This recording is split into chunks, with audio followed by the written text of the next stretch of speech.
Chers amis, bonjour, bonne année d'abord. Tous mes vœux pour l'année nouvelle, tous mes vœux de bonheur, de lecture, tous mes vœux de victoire, enfin, pour notre courant d'idées. Et nous allons tout de suite passer à la présentation du dernier numéro d'Éléments, qui, comme d'habitude, est très riche, très fourni, puisqu'il y a un entretien avec Denis Arcand, le cinéaste, un entretien avec Laurent Oberton, un dossier qui attirera votre attention sur la dictature en marche. Mais nous allons voir tout cela avec nos camarades de la revue Éléments. J'ai à ma gauche Daoud Bourrezala. Bonjour Daoud, vous êtes un de nos grands reporters. Maintenant, vous collaborez depuis maintenant presque 3 ans, je crois, ou 4 ans à notre revue, et nous donnant des reportages souvent chocs qu'on ne lit pas ailleurs. Donc merci Daoud d'être présent et de collaborer à notre revue. Rodolphe Carte, faut-il présenter maintenant Rodolphe à nos amis. Rodolphe, je rappelle que vous venez de publier deux livres récemment aux éditions de la Nouvelle Librairie, un essai sur le syndicaliste révolutionnaire et penseur du mythe, on peut le dire, de la mobilisation Georges Sorel, et puis aussi votre lettre aux identitaires. Rappelez-moi le titre. Feu sur la droite nationale. Feu sur la droite nationale. Merci encore Rodolphe d'être ici. J'ai à ma droite notre ami Patrick Luzinski, directeur artistique de la revue Éléments. Merci d'être là et animateur de l'émission cette année-là. Et enfin, Christophe André Maxime. Cher Christophe, bonsoir. Bonsoir. Bonne année. Et merci, nous parlerons de Madrid avec vous.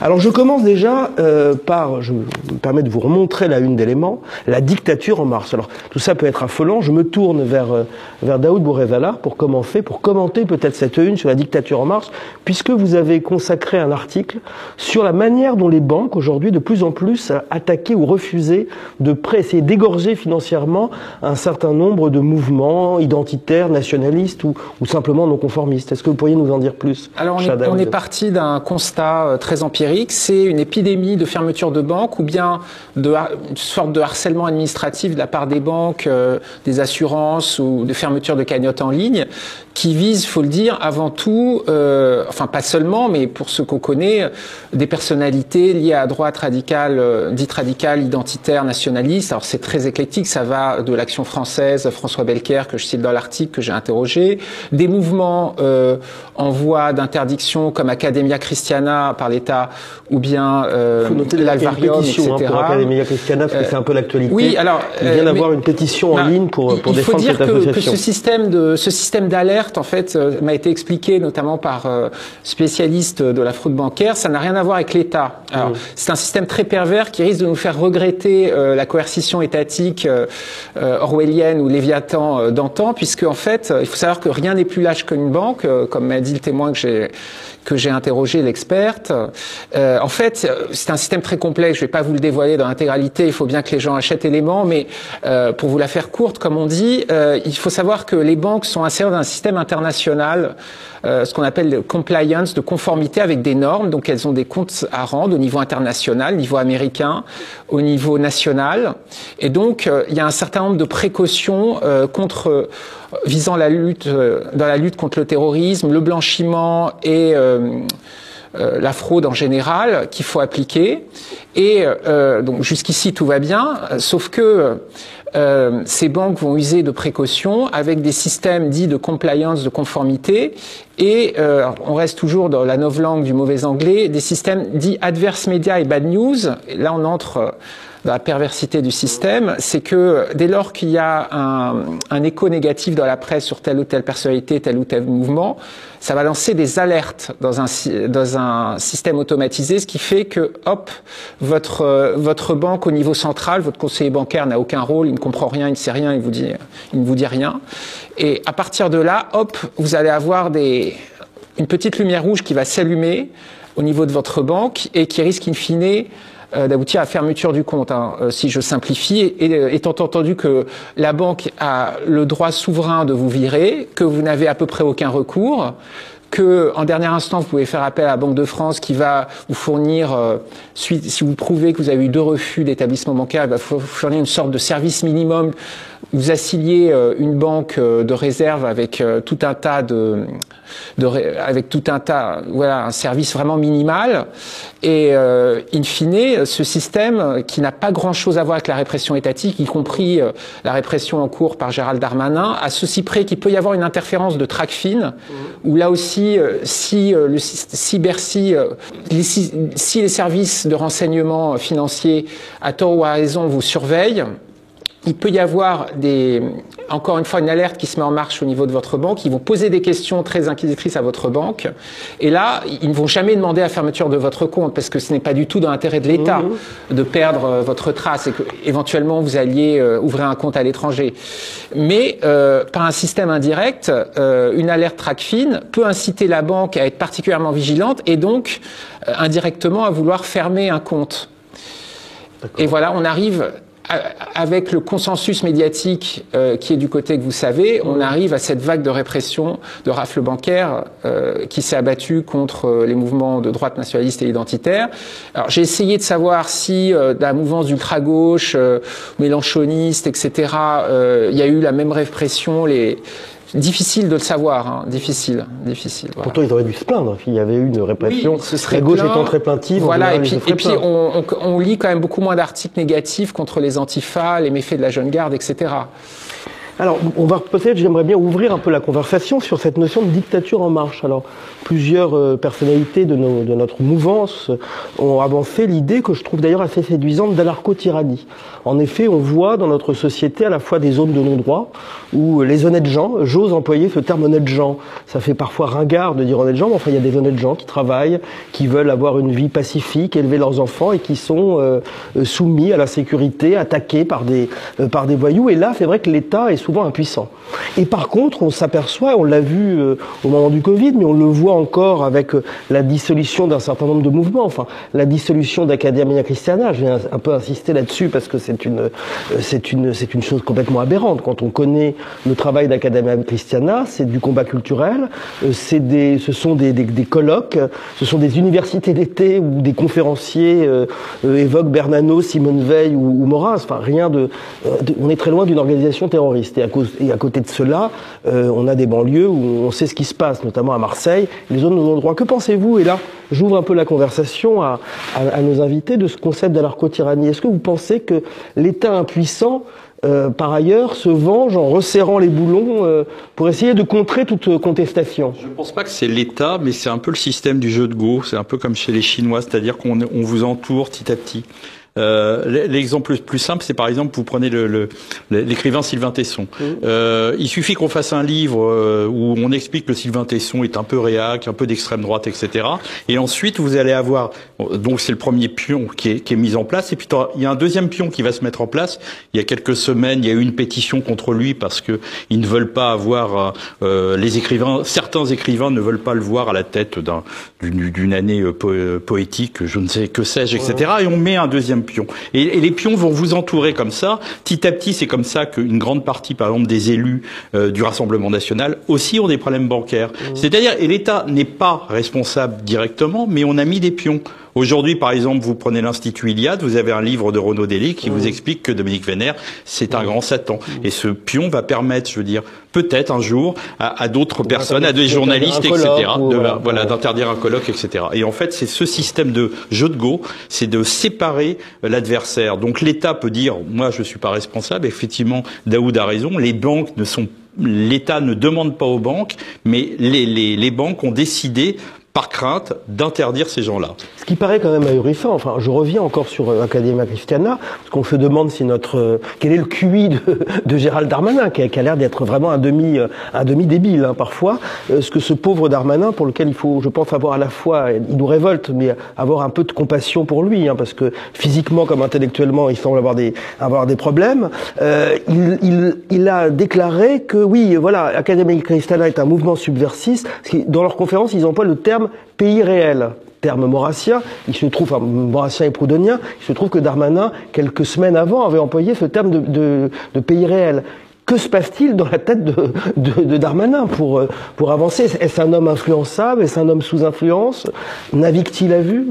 Je me tourne vers toi, vers Rodolphe. Peut-être qu'ils sentent le vent tourner d'un point de vue d'hégémonie culturelle, pour reprendre un mot de Gramsci, parce qu'on sent bien aujourd'hui que tout un ensemble, un package, pour reprendre un mot macronien, qu'on pouvait nous vendre comme justement le progressisme, l'immigration, le multiculturalisme, le vivre ensemble, on sent très bien que dans le peuple pris dans son sens général, c'est des idées qui passent de moins en moins. Et je pense justement qu'ils ont tout intérêt à créer ce narratif, parce que s'ils tapent sur des mouvements de droite nationale, comme l'a très bien dit Daoud, ils tapent aussi sur des mouvements, par exemple écologiques, c'était Soulèvement de la Terre, il me semble, où il y a même eu des associations pro-palestiniennes récemment. Et là, on sent bien qu'ils reviennent sur le narratif du printemps républicain, de la tenaille identitaire. Ils ont besoin de resserrer les troupes autour du bloc central. Et justement, il a attaqué à la fois par une certaine extrême droite, comme ils disent, ou extrême gauche. Donc je pense justement qu'ils ont tout intérêt à installer un narratif. Patrick l'a très bien mentionné, ils vont commander de plus en plus des études sous forme de livres, où on va avoir des études pour montrer qu'il y a des mouvements de submersion, de volonté de sécession. On sent très bien que justement, ils vont consolider de plus en plus un certain narratif pour faire peur, pour choquer le bourgeois. Donc moi, à mon avis, oui, c'est là-dessus, on retombe vraiment, et c'est même, pour reprendre Gramsci, l'histoire des couches. Il y a l'État, mais il y a la seconde couche ou la seconde pause, c'est le système médiatique, et tout ça forme ensemble un système assez difficilement pénétrable, en tout cas. Oui. Mais alors justement, en lisant l'entretien avec Laurent Oberton, il semble de plus en plus, Laurent Oberton qu'on connaît pour ses nombreux livres, je citerai quelques titres, La France Orange Mécanique, La France Big Brother, La France Interdite, et dans cet entretien qu'il nous a donné, qu'il donne à François Bousquet, il prône qu'il est presque pour une sécession. Au fond, il faudrait s'organiser contre l'État ici et maintenant. Enfin, c'est ce que j'ai cru. Alors, j'exagère un peu. Il y a un côté un peu utopique. Tout le monde aimerait faire ça. Le souci, c'est que l'isolement, quand vous prenez l'histoire des comptes bancaires, ça pourrait paraître ridicule. Et effectivement, beaucoup de gens font, vous n'avez qu'à pas avoir de compte bancaire. Mais comment on fait sans compte bancaire? Je pense que Daoud, dans son enquête, a pu le voir. C'est que dès que vous n'avez plus de compte bancaire, vous ne pouvez plus recevoir de salaire, vous ne pouvez plus faire de demande de crédit, etc. C'est-à-dire que vous vous retrouvez dans une situation. Il est absent aujourd'hui, mais François Bousquet s'est retrouvé dans cette situation-là. C'est-à-dire qu'un jour, là, sa banque lui a dit qu'il lui fermait son compte. Et pour des raisons sans doute peu idéologiques. Pour des raisons, purement politiques, etc. Et la réponse de la banque était assez drôle. C'était on pensait que vous étiez au Rassemblement national. Ah oui, c'est quand même quel aveu incroyable. C'est-à-dire qu'en fait, vous avez beaucoup d'élus aussi qui se retrouvent dans cette situation. Alors, il y a toujours comme disait Daoud, il y a un moyen. On vit dans un pays de la démocratie, vous pouvez avoir une banque. Mais en fait, pendant tout ce temps que vous passez à être obligé de régler votre problème, vous ne pouvez plus politiquement exister. Et donc, en fait, c'est ce système qu'on met en place. On vous met des grains de sable des cailloux dans votre chaussure, et vous avez du mal à vous en sortir, quoi. Tout simplement. N'a absolument aucune obligation de se justifier, même en cas de discrimination extrêmement difficile à prouver. Elle est protégée, alors soit en cas de cas TRACFIN par le secret défense, et en cas d'alerte émise par le service central de conformité, là aussi, à moins d'avoir un complice dans ces organes, vous n'arriverez jamais à faire sortir un document noir sur blanc, auquel cas ce serait illégal. Donc c'est une espèce d'îlot de non-droit. Et pour embrayer sur ce que dit Patrick, finalement, à mesure qu'on ne peut plus vivre avec de l'argent liquide, on va vers une espèce de contre-utopie orwellienne, mais d'un genre nouveau contre lesquels on n'a plus aucun recours. Très liquide en plus, sur lequel c'est plus du tout les tyrannies, comme vous le disiez, c'est plus le Léviathan avec sa forme désincarné, automatisé. Désincarné. Justement, alors parlez-nous des deux entretiens, de l'entretien que vous avez donné deux juristes sur l'état d'urgence. C'est un thème que nous avons traité à Elle et moi et à Nouvelle École, notamment à travers l'œuvre de Carl Schmitt.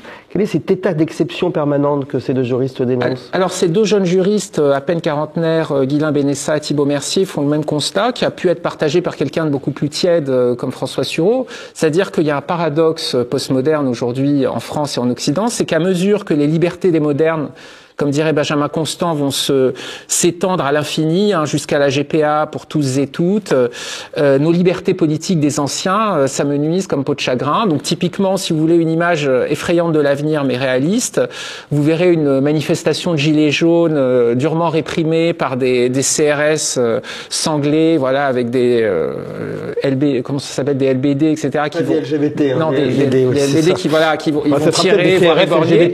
Tout ça pour protéger un couple prenant l'avion pour Madrid et en allant acheter un enfant par GPA. Donc c'est un peu ce paradoxe-là qui fait que, à mesure que nos libertés se restreignent, enfin nos libertés politiques, où le référendum n'est qu'un vieux souvenir, hein, le dernier date de 2005 et on a vu ce que Sarkozy en a fait par la suite, à mesure que le peuple n'a plus voix au chapitre, si ce n'est par des élections où là encore il y a un chantage à l'antifascisme qui biaise le résultat final, eh bien, à mesure aussi que nos libertés de circulation élémentaires sont rognées, comme pendant les Jeux Olympiques, où il y aura un système de QR code dans les quartiers centraux de Paris, y compris pour les piétons, exactement comme pendant le Covid, mais de manière encore plus automatisée, informatisée, donc voilà, assez totalitaire. Eh bien, les droits de l'individu, de l'homme, de la femme et du transgenre sont sur une pente complètement incontrôlable et une espèce d'exponentielle. C'est un paradoxe total où on risque d'aboutir à des régimes inédits, je ne sais pas comment les appeler, des démocraties totalitaires, des totalitarismes. Voilà, la narco-tyrannie, en fait, où l'individu sera roi et le citoyen ne sera rien. Où la personne ne sera plus rien et le citoyen ne sera encore moins que la personne. Il n'y aura plus qu'une sorte d'individu. Au fond, ce sera Estrosi plus LGBT. C'est assez terrifiant. Sans distinction, évidemment, que le citoyen, l'étranger, voilà, tout ça sera ouvert au cas de vent. Je parle toujours de l'opposition individu-personne, et ça me permet de rebondir, cher Daoud, et de me tourner vers Rodolphe Kars, parce que vous l'avez, je crois, beaucoup apprécié le manifeste de notre ami Guillaume Travers sur les communs. Alors, il y a eu un livre assez important qui est pas passé complètement inaperçu, de Pierre Dardot et Christian Laval, je crois, voilà, qui avait d'ailleurs nous avait écrit sur le mot économicus il y a quelques années. Alors, qu'est-ce que sont ces communs? C'est une manière, au fond, d'échapper de trouver un juste milieu entre la tyrannie de l'État et la tyrannie du marché, n'est-ce pas? Oui, voilà, c'est exactement ça. Et comme à Élément, on est adepte des troisièmes voies, justement, Guillaume, dans un dossier passionnant, va revenir sur cette notion de commun qui justement essaie de trouver cette troisième voie. Alors il revient d'un point de vue historique sur des grands penseurs comme Karl Polanyi avec la mise en place des enclosures, mais aussi à des penseurs qu'on a peut-être un peu vite oubliés comme Chesterton ou Hilaire Belloc, qui ont vraiment pensé justement ce modèle, comme l'a très bien dit Daoud, du citoyen, mais aussi de la personne contre l'individu. Et justement, Guillaume revient sur des notions absolument capitales. Il revient même au niveau de la Rome antique. On vient aux conceptions justement de la propriété qui étaient différentes. Et là aussi, ça nous arme intellectuellement parce que ça nous montre bien qu'à l'époque, nos antiques, les anciens avec un grand A, avaient justement pensé ces idées de liberté, de liberté citoyenne en dehors justement de la tradition libérale qui n'est pas du tout à rejeter, absolument pas. Mais en tout cas, peut-être que pour demain, ça nous donnera, des munitions intellectuelles pour contrer justement toutes ces mises en place d'un État autoritaire. Et c'est vrai qu'il y a une évocation qui m'est tout de suite venue, c'est les travaux de Jean Vihulac, dont on avait parlé dans notre numéro précédent. Et Jean Vihulac, pareil, dans son œuvre, retrace ce développement du marché, mais aussi du marché avec un grand M, mais aussi de l'État avec un grand A, l'État Léviathan, à travers de grands écrivains, notamment comme Marx, Tocqueville. Donc oui, il faut que nos auditeurs se jettent sur ce dossier qui est, à mon avis, vraiment capital pour penser ces communs, qui justement, en plus, sont intéressants parce qu'ils nous renvoient à la notion de communauté.